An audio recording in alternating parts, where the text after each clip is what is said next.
Bismillahirrahmanirrahim. Paslun ari ieu eta hiji pasal. Yusanu disunatkeun naon raf'ul yadaini ngangkat leungeun dua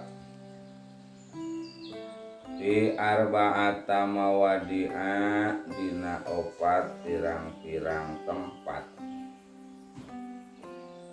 ingda takbiratil ikhrami ari anu kahijina eta dina nalika rek takbiratul ikhram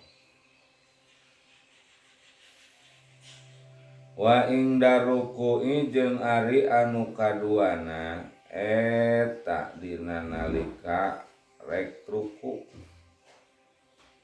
wa ingda tidali jeung ari anu katiluna eta dina nalika rek i'tidal wa ingdal qiyami jeung ari anu kaopatna eta dina nalika rek nangtung minat tasahudil awali dina tasahud awal. Paslun ari ieu eta hiji pasal. Surutu sujudi ari pirang-pirang syarat sujud. Eta sab'atun ayat 7.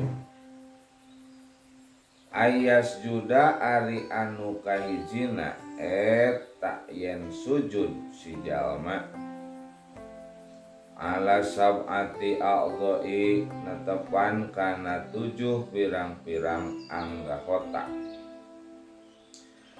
Wa antakuna jeung ari anu kaduana eta yen kabuktian naon jabhatuhu tarangna si jalma eta maksupatan anu terbuka. Wa tahammulu jeung ari anu kaduana eta yen ngabeuratkeun biroksihi kana sirahna si jalma wa adamul huwi jeung ari anu kaopatna eta teu ayana turun li ghairihi pikeun salianti sujud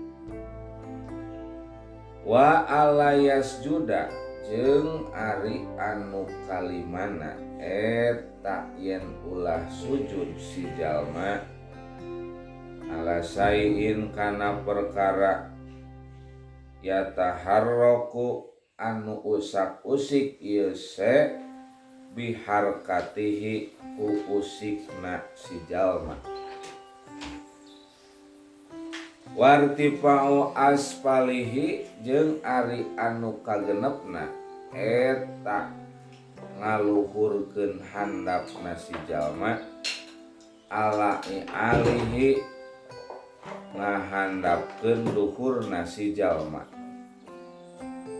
wa tumaninatu jeung ari anu katujuhna eta tumaninah fihi dina sujud khotimatun ari ieu panungtungan a'da'u sujudi ari pirang-pirang anggota sujud eta sab'atun ayat 7 al jabhatu ari anu kahijina eta tarang